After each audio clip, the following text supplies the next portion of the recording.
পূজা, দেখো তোমার দাদা বৌদি এসেছে।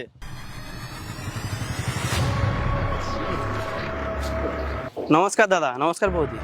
দাদা বৌদি, কেমন আছো তোমরা? দাদা বৌদি তোমরা বসো, আমি জলখাবার নিয়ে আসছি। না না, তার কোনো দরকার নেই।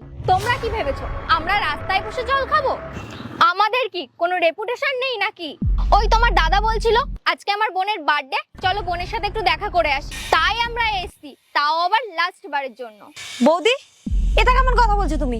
কেন, ঠিকই বলেছো তো তোর বৌদি। তুই কি ভাবছিস তোর এই রাজপ্রাসাদে বসে আমরা জল খাবো? আরে আমাদের বাড়িতে তুই রানীর মতন ছিলিস, আর এখানে দেখ শালা ভিখারির বাচ্চা লাগছে তোকে। তোকে আমি এই জন্য এত পড়াশোনা করিয়েছি, এত ভালো জায়গায় পড়িয়েছিলাম, শালা ভালোবাসার ভূত ঢুকেছে তোর মাথায়। একটা ভিখারির বাচ্চাকে বিয়ে করে নিজের জীবনটা তো নষ্ট করে দিলি। কি অবস্থা করেছিস তুই এটা? দাদা, আমি শুভকে ভালোবাসি, আর আমি ওকে টাকা দেখে বিয়ে করিনি। ও বড় লোক না গরিব লোক আমার তাতে কোনো যায় আসে না। আমি ওর সাথে থাকবো, তাই আমি ওর সাথে এখানে আছি। প্লিজ, এইসব ভালোবাসা না সিনেমাই ভালো লাগে, এসব বাস্তবে না।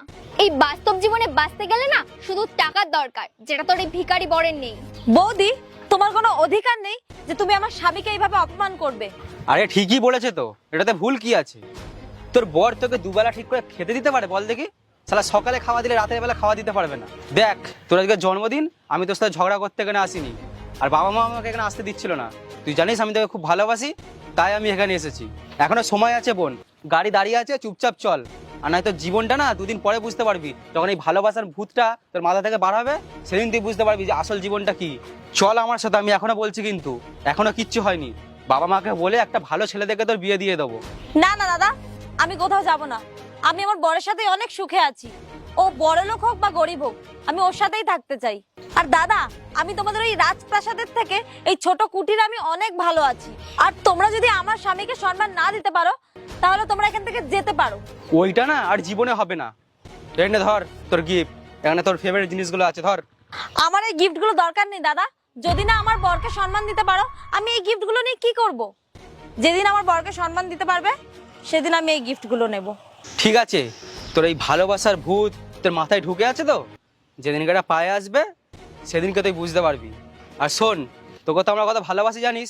যেই দিন তোর এই ভূতটা পায়ে যাবে, আমাদের বাড়ি চলে আসবি। আমাদের বাড়ির দরজা তোর জন্য সারা জীবন খোলা থাকবে। কোয়েল, চলো এখান থেকে। পূজা, তোমার দাদা বৌদি তো ঠিকই বলেছে, তোমার তো চলে যাওয়া উচিত ছিল। আমি তোমাকে বিয়ে করে কি দিয়েছি, দেখো কোথায় এনে ফেলে রেখেছি। শুভ, আমি তোমার টাকা দেখে তোমাকে ভালোবাসিনি, আমি তোমাকে ভালোবেসেছি। আর আমি জানি তুমি একটা খুব ভালো মানুষ, তুমি একদিন অনেক বড় হবে।